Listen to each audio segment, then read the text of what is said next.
काश काश काश काश काश काश दुनिया का हर इंसान पैसे कमाने के बारे में सीख जाए। एक पल के लिए सोचिए कितना अच्छा होगा ना, जब दुनिया का हर इंसान अमीर हो जाएगा। बस यही ख्वाहिश अपने दिल में रखे। दोस्तों, आज मैं लेके आया हूँ इस दुनिया की सबसे बेहतरीन किताब रिच डैड पुअर डैड, जो कहीं ना कहीं हमें खाली ये नहीं सिखाती कि पैसा कैसे कमाया जाए, साथ में ये भी सिखाती है कि पैसों को संभाला कैसे जाए और किस तरीके से पैसों से पैसा बनाया जाए, जिससे कि हम जिंदगी भर पैसों के लिए काम ना करें बल्कि पैसा हमारे लिए काम करे। साथ ही क्या अंतर है सोचने के नज़रिए में एक गरीब इंसान के, एक मिडिल क्लास के और एक अमीर इंसान के बीच में, और ऐसे क्या बदलाव हम अपनी ज़िंदगी में ला सकते हैं पैसे को लेकर, जिससे कि हम सब अमीर बन सकें। चलिए फिर शुरू करते हैं अपने अमीर बनने के सफ़र को। रॉबर्ट कियोसाकी, जो इस किताब के लेखक हैं, उनके दो पिता थे। एक पिता वो जो उनके रियल के पिता थे, जिन्हें हमेशा वो पुअर डैड कहते थे, और दूसरे पिता वो जो उनके फ्रेंड के पिता थे, जिन्हें हमेशा वो रिच डैड कहते हैं। दोनों अपने कैरियर में सफल थे। पुअर डैड जहाँ बहुत पढ़े लिखे थे, उन्होंने पीएचडी कर रखी थी, वहीं रिच डैड 8वीं पास भी नहीं कर पाए थे। लेकिन उनके पुअर डैड इतना पढ़े लिखे होने के बावजूद भी पैसों को लेकर हमेशा दिक्कत में रहते थे। वहीं दूसरी ओर रिच डैड अपनी 8वीं की पढ़ाई भी पूरी नहीं कर पाए थे, लेकिन फिर भी अमेरिका के सबसे अमीर आदमियों में से एक थे। अपने दोनों पिताओं के माध्यम से लेखक बताना चाह रहे हैं कि किस तरीके से एक अमीर आदमी और एक गरीब आदमी अपनी पैसों की सोच और समझ से अमीर बनता जाता है या तो गरीब होता जाता है। रॉबर्ट कियोसाकी ने अपने रिच डैड से 30 सालों तक सीखा, अपने सारे अनुभवों को इस किताब के माध्यम से इस दुनिया के सामने लाने की कोशिश की है। रॉबर्ट कियोसाकी ने पैसों को लेकर अपने अनुभव और सीख को 6 लेसन्स के माध्यम से समझाने की कोशिश की है, जो कहीं ना कहीं आपको सोचने पे मजबूर कर देगी कि हमें आज तक पैसों की ये समझ के बारे में मालूम ही नहीं था। लेसन 1, अमीर लोग पैसों के लिए काम नहीं करते बल्कि पैसा उनके लिए काम करता है। वहीं गरीब और मिडिल क्लास के लोग हमेशा पैसों के लिए काम करते हैं, जो कि हमें बचपन से ही सिखाए कि पैसों को लेके हमारी समझ कैसी होनी चाहिए। अब हम जो काम करते हैं वो 2 वजह से करते हैं, एक होता है डर और एक होता है लालच। यही वो सबसे बड़ी वजह है जिसकी वजह से अमीर लोग अमीर होते जाते हैं और गरीब लोग गरीब। चलिए इसको समझते हैं। अगर मैं आपसे पूछूं कि क्या आपने कभी पैसों के बारे में पढ़ाई की है, इसका जवाब होगा नहीं। जी हाँ, यहाँ पर लेखक का मानना है कि एजुकेशन सिस्टम में फाइनेंशियल नॉलेज को लेके भी एक सब्जेक्ट होना चाहिए, जो कि हमें बचपन से ही सिखाए कि पैसों को लेके हमारी समझ कैसी होनी चाहिए।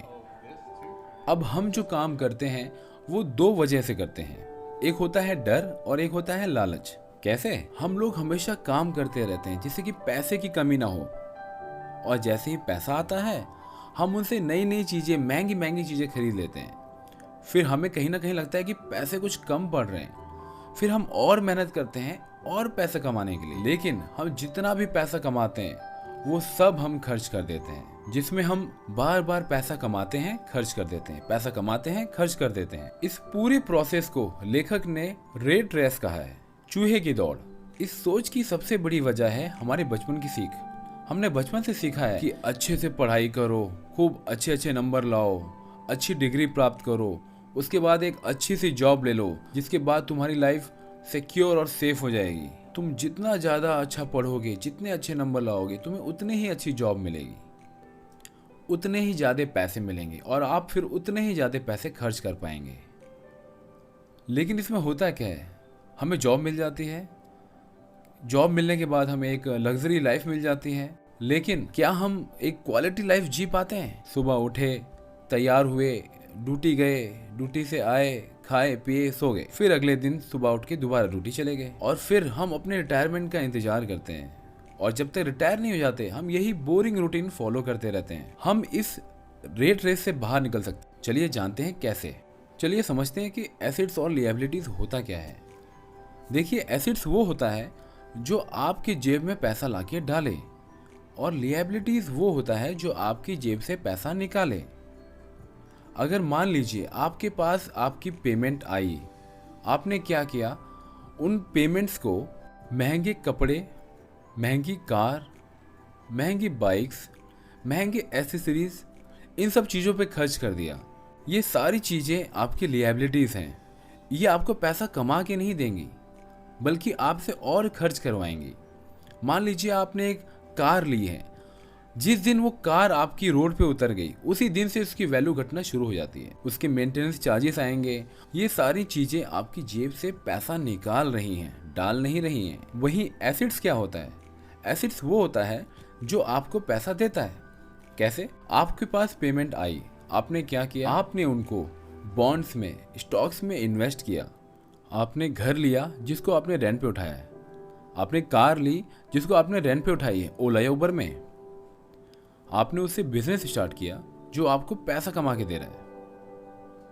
ऐसे ही ढेर सारी चीज़ों आप पैसा लगा सकते हैं जो कि आपको पैसा कमा के देगी। अच्छा, इसमें एक चीज़ ध्यान देने वाली है। आप एक जॉब कर रहे हैं, उस जॉब से एक फिक्स पेमेंट आ रही है। आपको करना क्या है? सबसे पहले आपको कोशिश करनी है कि आप जो भी काम कर रहे हैं, आपको उस काम को एकदम अच्छे से सीखना होगा। उस काम में आप माहिर हो जाइए और कोशिश करिए कि उस काम को लेके आप अपना खुद का बिजनेस स्टार्ट करें। लेकिन बिजनेस में एक चीज़ का ध्यान देना है आपको। बिजनेस ऐसा करिए जिसमें आपकी वहाँ पर प्रेजेंस की कोई ज़रूरत ना हो। अगर मैं आपको एग्जांपल के तौर पे समझाऊँ, मान लीजिए आप एक डॉक्टर हैं, आपने अपना खुद का एक क्लिनिक खोला। लेकिन अगर आप क्लिनिक खोलकर क्लिनिक में खुद बैठ जाते हैं तो आप बिजनेस नहीं कर रहे हैं, आप अगेन एक जॉब कर रहे हैं। बिजनेस ऐसा रन करना है जिसमें आपकी होने की जरूरत ही ना हो।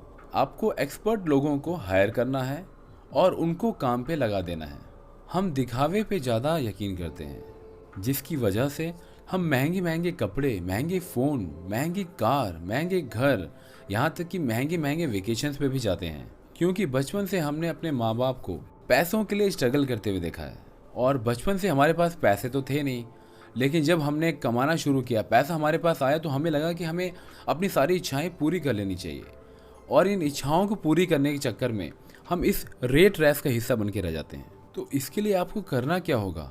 आपको अपनी मंथली पेमेंट में से सबसे पहले इन्वेस्टमेंट के लिए पैसे निकालने होंगे, उसके बाद और सब खर्चों के लिए। लेकिन हम लोग करते क्या हैं? हमारी पेमेंट आती है, हम उस पेमेंट में से खर्चा करते हैं और फिर जो बच जाता है उसको हम सेविंग या इन्वेस्टमेंट में डाल देते हैं।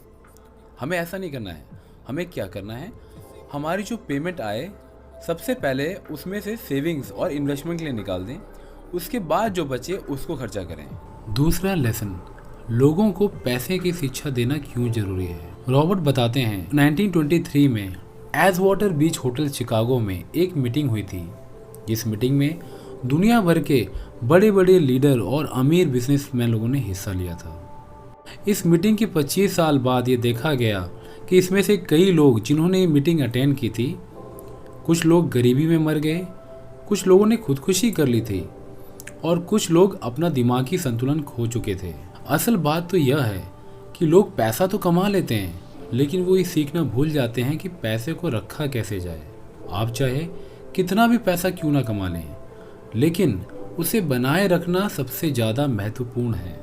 और अगर आपने यह हुनर सीख लिया तो आप किसी भी समस्या का सामना बड़ी ही आसानी से कर सकते हैं। जब पैसों की बात आती है तो अक्सर हम सबके दिमाग में कई तरह के सवाल उठते हैं, जैसे पैसे कमाने की शुरुआत कैसे और कहाँ से की जाए, कौन सी किताबें पढ़ना अच्छा रहेगा, कामयाबी का रहस्य क्या है, हम किस तरह से लाखों करोड़ों कमा सकते हैं, वगैरह वगैरह। लेकिन अधिकतर लोग सिर्फ पैसे पर ही अपना ध्यान लगाए बैठे हैं और अपनी सबसे बड़ी दौलत पर ध्यान देते ही नहीं हैं, जिसका नाम है फाइनेंशियल एजुकेशन।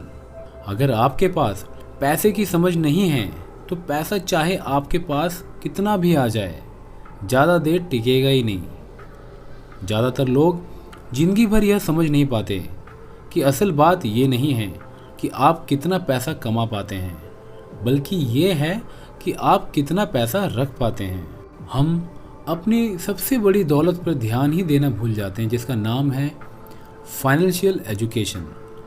अगर आप ये सोचेंगे कि पैसा ही आपकी समस्याओं को सुलझा सकता है तो आपके लिए आने वाला समय बहुत ही परेशानी भरा होगा। ध्यान रहे, बुद्धि से समस्याएं सुलझ सकती हैं और इसी से पैसा आ सकता है। आपने लॉटरी में जीतने वाले उन गरीब लोगों की कहानियां तो जरूर सुनी होगी जो अचानक से अमीर बन जाते हैं, पर कुछ ही समय बाद वे फिर से गरीब हो जाते हैं। इसके अलावा आपने ऐसे खिलाड़ियों और फिल्म स्टारों की भी कहानियां सुनी होंगी जो अपनी जवानी के दिनों में करोड़पति थे, लेकिन बुढ़ापे के आते आते उन्हें भीख मांगने तक मजबूर हो गए। इसका कारण है पैसे की समझ ना होना। तीसरा लेसन, अपने काम से काम रखो। अमीर लोग हमेशा अपने एसेट्स वाले कॉलम पर ध्यान देते हैं, जबकि बाकी लोग अपने इनकम स्टेटमेंट पे ध्यान देते हैं। खुद के काम पे ध्यान देना चाहिए। अगर आप नौकरी कर रहे हो तो उसमें वो सारी चीज़ें सीख लो जो आपको आपका खुद का काम शुरू करने और लाइफ में आगे ग्रो करने में मदद कर सके। मैकडॉनल्ड के मालिक बर्गर के बिजनेस के साथ साथ रियल एस्टेट का भी बिजनेस करते थे, इसलिए वो इतना अमीर बन पाए। उसी तरह रॉबर्ट भी, जो कि इस किताब के लेखक हैं, वे भी जॉब करने के साथ साथ अपना एसेट्स बनाते रहे। इससे वो रियल एस्टेट खरीदने और बेचने लगे, जिससे वो अपनी जॉब से कई गुना कमा लेते थे। ऑथर कहते हैं अपनी जॉब के साथ वो स्किल्स भी सीख लो जो आपको अपना खुद का बिजनेस खड़ा कर सकने में मदद करेगी। फाइनेंशियल नॉलेज लेकर एसेट्स बनाने में लग जाओ। जॉब से उतना ही इनकम होता है जिससे हम सिर्फ अपने बिल्स पे कर सकते हैं, पर जब आप एसेट्स बना लेंगे, उसे ग्रो करेंगे, तो डेफिनेटली आप अमीर बन पाएंगे। चौथा लेसन, टैक्स का इतिहास और कॉरपोरेशन की शक्ति। शुरुआत में टैक्स केवल अमीर लोगों पर ही लगाया जाता था। शुरुआत में टैक्स का मतलब था कि जो व्यक्ति ज़्यादा पैसा कमाएगा वो अपनी कमाई का कुछ हिस्सा जुर्माने के तौर पे सरकार को देगा। बाद में टैक्स उन लोगों से भी वसूला जाने लगा जिन्होंने इसकी पैरवी की थी, यानी गरीब और मध्यम वर्ग। आप सबको लगता होगा दोस्तों कि अमीर लोग ज़्यादा टैक्स देते होंगे क्योंकि उनके पास तो ज़्यादा पैसा है, पर वास्तव में ऐसा बिल्कुल भी नहीं है। आज के समय में मध्यम वर्ग लोग सबसे ज़्यादा टैक्स देते हैं और अमीर लोग सबसे कम टैक्स देते हैं, क्योंकि अमीर लोग टैक्स और उससे जुड़े सभी कानूनों को अच्छी तरह से समझते हैं। अमीर लोग या तो खुद सीखते हैं या फिर ऐसे लोगों को जॉब पर रखते हैं जो इस फील्ड में अच्छे जानकार होते हैं। अमीर लोग अपनी सूझबूझ और चतुराई से टैक्स देने से बच जाते हैं। अमीर पहले कमाते हैं फिर खर्च करता है, अगर कुछ बच जाता है तब टैक्स पे करता है। वहीं मिडिल क्लास और अपर मिडिल क्लास लोग पहले कमाते हैं फिर टैक्स भरते हैं और फिर जो बचता है उसे खर्च करते हैं। इसमें रॉबर्ट कियोसाकी ये बताते हैं कि आपको किस तरह के एसेट्स खरीदने चाहिए जो आपको बहुत ही ज़्यादा फ़ायदा पहुँचाएं। पहला, ऐसे बिजनेस जिनमें आपको मौजूद रहने की ज़रूरत ना हो, आप केवल मालिक हों पर उसे दूसरे लोग चलाते हो। दूसरा, स्टॉक्स में निवेश करें। तीसरा, बॉन्ड्स खरीदें। चौथा, आमदनी देने वाला रियल एस्टेट खरीदें। पांचवा, बौद्धिक संपदा से मिलने वाला रॉयल्टी जैसे म्यूजिक, स्क्रिप्ट्स, पेटेंट्स, बुक्स आदि। इसके अलावा हर वो चीज़ जो कीमती है, जो आमदनी देती है और जिसका मूल्य समय के साथ बढ़ते जाता है, आपको ऐसी जगहों पे इन्वेस्ट करना चाहिए। लेसन 5, अमीर लोग पैसों का आविष्कार करते हैं। संसार में अक्सर चतुर नहीं, साहसी लोग आगे बढ़ते हैं। इस दुनिया में जितने भी सफल और अमीर लोग हैं, जैसे कि Bill Gates, Dhirubhai Ambani, Jeff Bezos, इन सब लोगों ने मार्केट में क्या डिमांड है, लोगों को क्या चाहिए, वो चीज़ों को देखा। इन सब लोगों ने पहले अपॉर्चुनिटीज़ को देखा और फिर उसी का इस्तेमाल करके आगे बढ़े और अपना आइडिया लगाकर उन सब ज़रूरतों को पूरा करने की कोशिश की। फिर इन्हीं सब चीज़ों ने उन्हें कामयाब और अमीर बना दिया। ऑथर ने इसमें अलेक्जेंडर ग्राहम बेल के बारे में भी कहानी बताई है, जिसमें उन्होंने बताया कि कैसे उन्होंने टेलीफोन का आविष्कार किया, उसके बाद उसे पेटेंट भी करा दिया।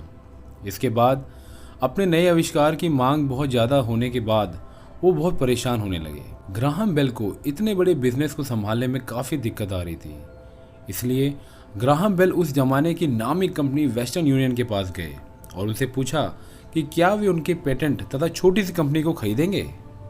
इस पूरे सौदे के बदले में ग्राहम बेल $1 लाख चाहते थे, लेकिन वेस्टर्न यूनियन के प्रेसिडेंट ने उनकी हंसी उड़ाते हुए इस प्रस्ताव को यह कहकर ठुकरा दिया कि आप बहुत ज़्यादा कीमत मांग रहे हो। बाकी इतिहास गवाह है कि इसके बाद क्या हुआ।